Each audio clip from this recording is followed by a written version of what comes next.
बिस्मिल्लाहिर्रहमानिर्रहीम। अस्सलामुअलैकुम।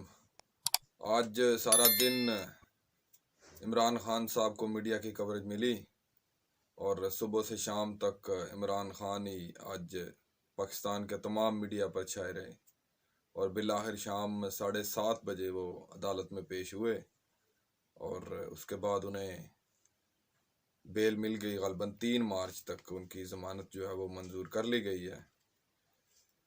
काफ़ी चहमगोइयाँ भी हुई। इमरान खान आज भी शायद अदालत में पेश ना हो, क्योंकि पिछले तकरीबन 5 से 6 दिनों से अदालत जो है वो इमरान खान साहब को बार बार बुला रही थी और इसके लिए इमरान खान साहब को टाइम भी दिया जा रहा था, लेकिन खान साहब जो है वो अपने शायद कुछ सिक्योरिटी रीज़न की वजह से पेश नहीं हो रहे थे।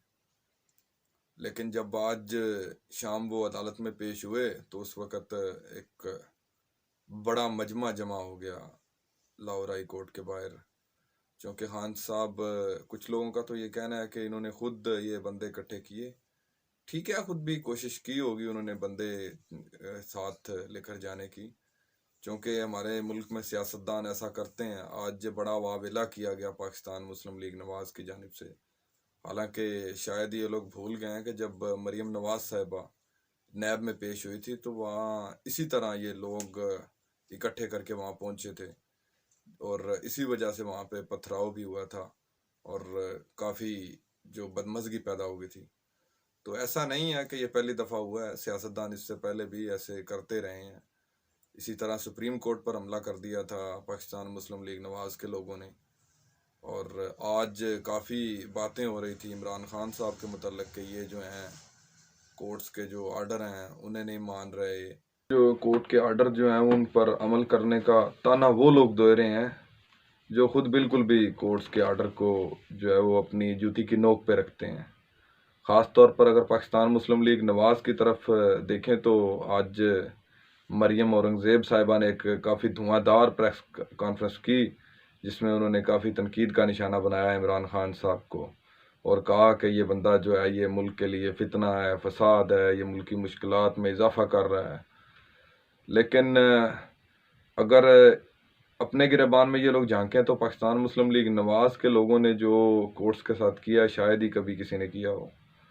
ज़्यादा दूर जाने की बात नहीं है, अगर आप नवाज़ शरीफ साहब को ही पकड़ कर देख लें तो आपको अंदाज़ा हो जाएगा ये कितना कोर्ट्स के आर्डर जो हैं उनको फॉलो करते हैं।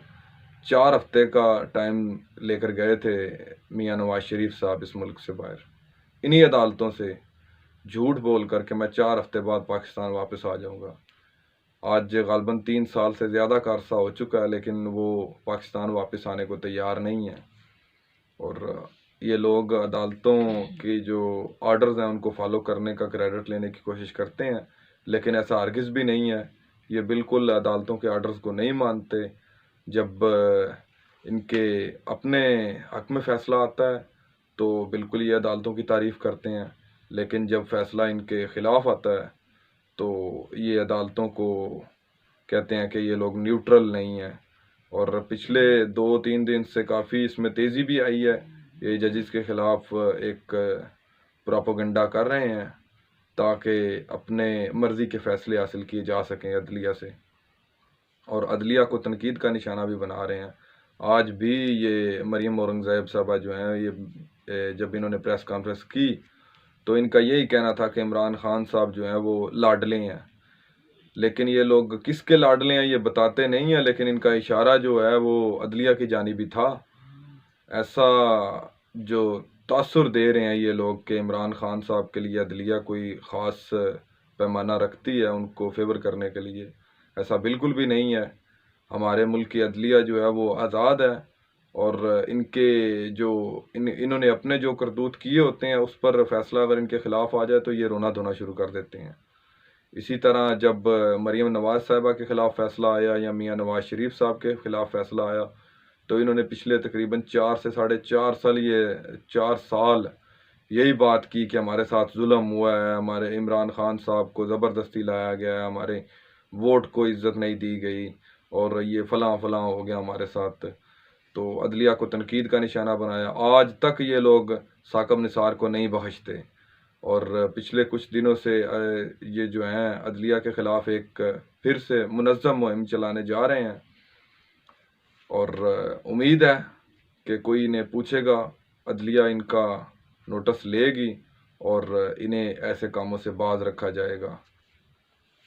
दूसरा, एक और ख़बर भी काफ़ी मार्केट में इन है मियां नवाज शरीफ साहब के हवाले से, जो कि शायद मेरे ख्याल से अगर देखें तो देर आए दुरुस्त आए वाला फ़ैसला होगा, क्योंकि नवाज शरीफ साहब जो हैं अगले 4 हफ्तों में पाकिस्तान आ सकते हैं।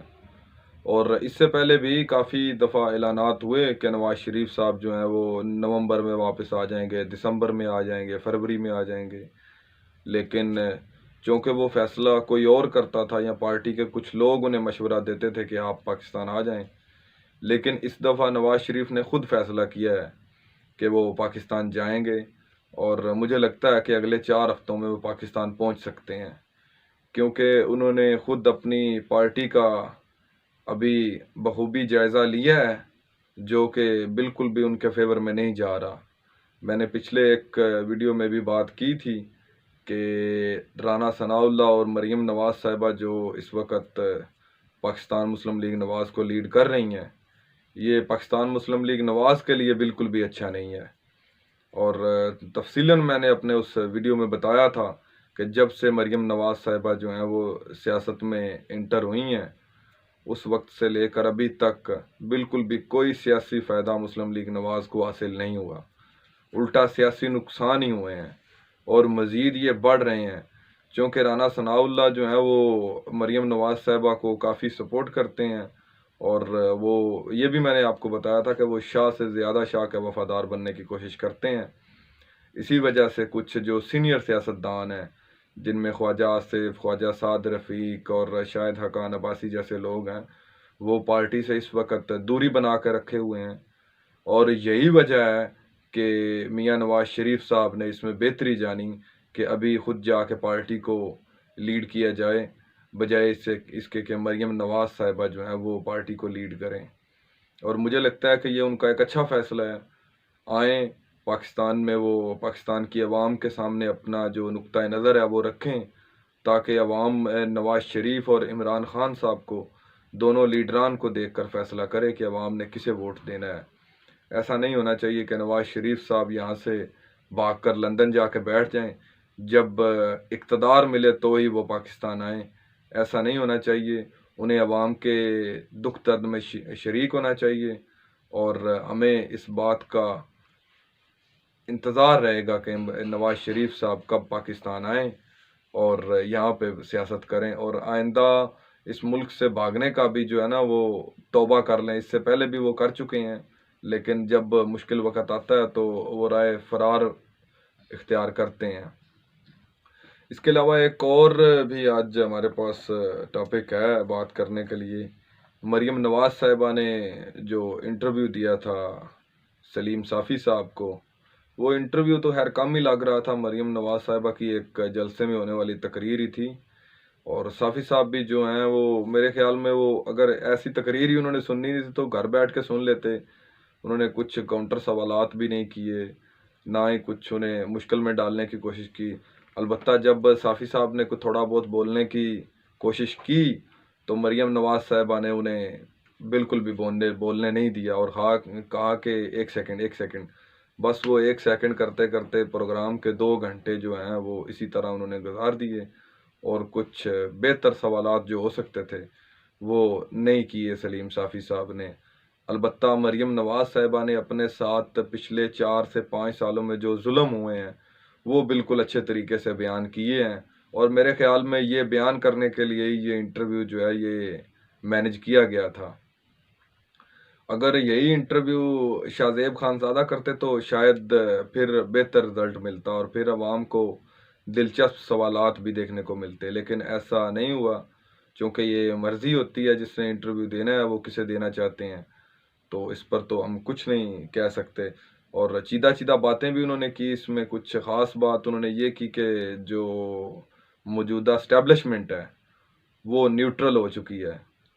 पिछले काफ़ी दिनों से ये यही राग अलाप रहे हैं कि एस्टेब्लिशमेंट अभी न्यूट्रल हो चुकी है, लेकिन अच्छी बात है अगर ये लोग ये तस्लीम कर रहे हैं, लेकिन मुझे लगता है कि अगर इन्हें इलेक्शन में शिकस्त का सामना करना पड़ा तो ये फिर वही करेंगे जो पहले किया था। इन्होंने एस्टेब्लिशमेंट पर इल्ज़ामात लगाने शुरू कर देंगे, क्योंकि इनका वतीरा रहा है। अगर जीत जाएं तो ठीक, अगर ना जीते तो एस्टेब्लिशमेंट और अदलिया को निशाना बनाने की कोशिश करते हैं कि इन्होंने कुछ ऐसा किरदार अदा किया है। और आज इन्होंने सदर आरिफ अलवी साहब को भी ख्वाजा आसिफ ने और एहसन इकबाल ने, इसके अलावा पीपल्स पार्टी के कमर ज़मान कायरा ने काफ़ी तनकीद का निशाना बनाया, क्योंकि आरिफ अलवी साहब ने आज जो पंजाब और केपी के असम्बली के इलेक्शन होने हैं उसकी तारीख का ऐलान कर दिया है। 9 अप्रैल की तारीख का ऐलान किया गया है, लेकिन जब से ये ऐलान हुआ है बिल्कुल पीडीएम जो है वो तितर बितर होती हुई नज़र आ रही है। वो तो ऐसे है जैसे सोए हुए जाग गए हैं। अगर आप गौर से ज़्यादा लें तो पिछले कुछ दिनों से, हालांकि पाकिस्तान तहरीक इंसाफ ने भी काफ़ी एहतजाज किया कि हमें इलेक्शन की डेट दी जाए, और हाई कोर्ट ने भी इस पर एक फ़ैसला जारी किया था कि इलेक्शन कमीशन जो है वो इलेक्शन की डेट दे। जब पहले दिन पाकिस्तान तहरीक इंसाफ की जानिब से एक पिटीशन दायर की गई थी लाहौर हाई कोर्ट में, तो उसी रोज़ लाहौर हाई कोर्ट में ये कहा गया था कि हम तलाश कर लेंगे कि किस बंदे ने इलेक्शन की डेट का ऐलान करना है।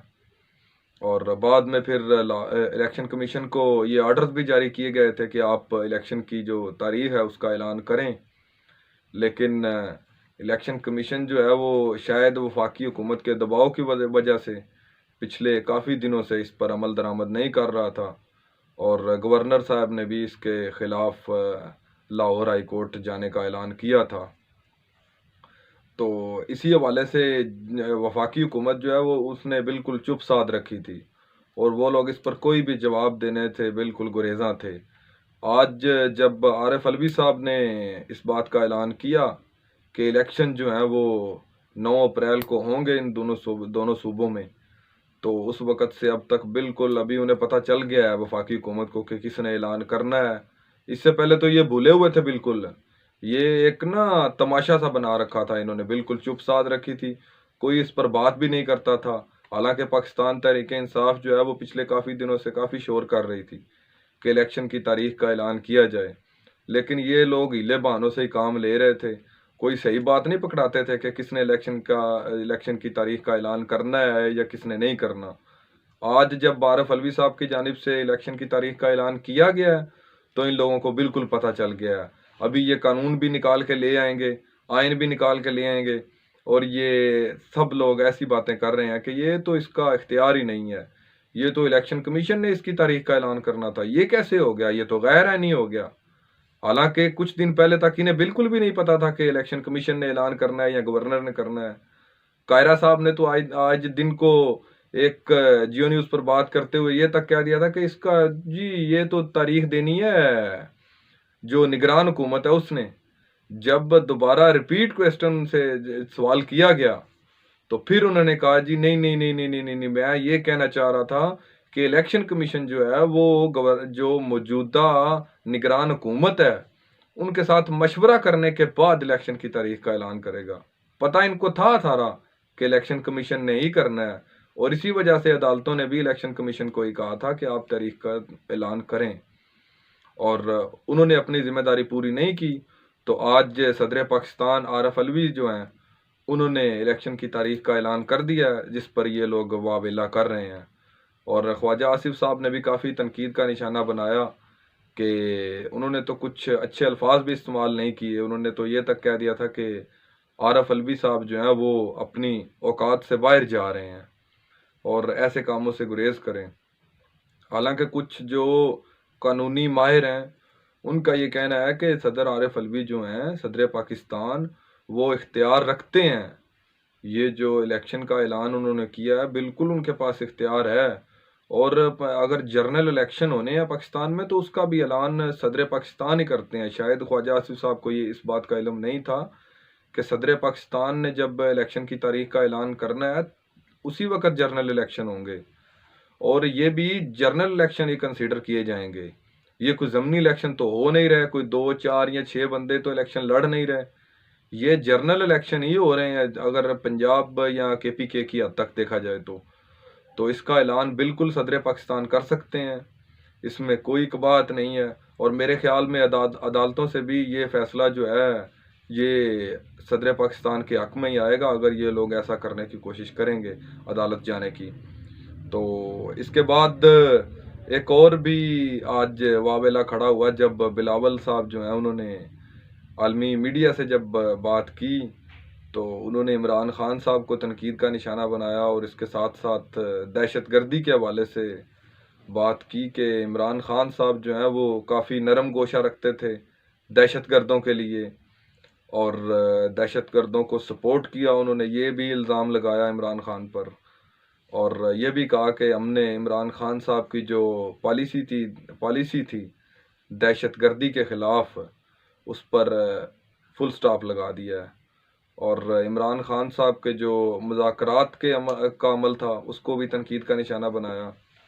और आज जब वो अमेरिकन चैनल जो हैं उनके साथ बात कर रहे थे इमरान खान साहब के हवाले से, तो वो शायद भूल रहे थे कि अमेरिका खुद भी एक मुज़ाकरात की डील के ज़रिए ही अफ़गानिस्तान को छोड़कर यहाँ से गया था। और अगर इमरान खान साहब उनसे मुज़ाकरात कर रहे थे तो इसमें कोई कबात नहीं थी, इमरान खान साहब बिल्कुल उनसे मुज़ाकरात कर सकते थे और किसी भी जंग का, किसी भी मसले का जो एंड है, रिज़ल्ट है, जो उसका इख्तिताम है, वो मुज़ाकरात की सूरत में ही निकलता है। दुनिया की जो तारीख़ है वो इससे भरी पड़ी है। मुज़ाकरात के अलावा आप दुनिया के मसाइल जो हैं वो लड़ाई के ज़रिए हल नहीं कर सकते।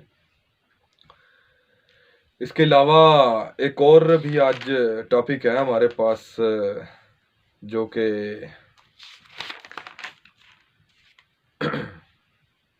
पीपल्स पार्टी के लोग जो हैं वो, चूँकि बिलावल भुट्टो की भी आपको हमने बात बताई कि वो भी काफ़ी तनकीद कर रहे हैं, पीपल्स पार्टी के लोग जो हैं वो दहशतगर्दी के हवाले से जो इस वक्त थोड़ा इजाफा हो चुका है तो उसका भी वो इल्ज़ाम इमरान खान साहब के सर पर ही रखते हैं।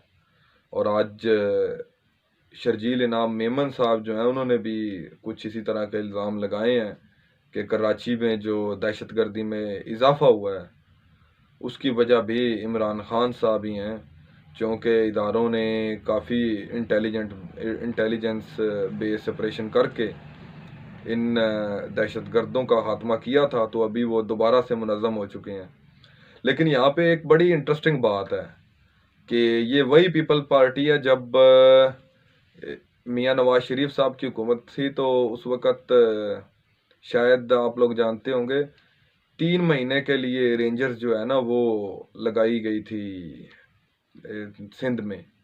तो जब हर 3 महीने बाद उसे फिर 3 महीने के लिए मज़ीद एक्सटेंड कर दिया जाता था, लेकिन जब भी उसे एक्सटेंशन देने की बारी आती थी तो सदर पाकिस्तान साबिक सदर आसिफ अली जरदारी साहब जो थे वो इस पर रोना धोना शुरू कर देते थे और काफ़ी कोशिशें करते थे उसमें रुकावटें डालने की कि नवाज शरीफ साहब जो हैं वो रेंजर्स के जो इख्तियारात हैं 3 महीने के लिए उन्हें मज़ीद बढ़ाएं ना, अभी ख़त्म कर दें। उस वक़्त ये लोग रुकावटें डालते थे और उसी रेंजर्स ने कराची से दहशतगर्दी का बड़े अच्छे तरीके से ख़ात्मा किया और जिसका सेहरा भी पाकिस्तान आर्मी के सारी है। और आज ये लोग बिल्कुल उसके मुतरादिफ खड़े हैं और उसका जो क्रेडिट है वो ख़ुद तो लेने की कोशिश करते हैं, लेकिन ये नहीं अवाम को बताते कि उस वक़्त हमने ऐसी हरकतें की थी जिस वजह से काफ़ी मुश्किलात का सामना करना पड़ा था। अब तक के लिए इतना ही, आइंदा एक नई वीडियो के साथ हाजिर होंगे, तब तक के लिए अल्लाह हाफिज़।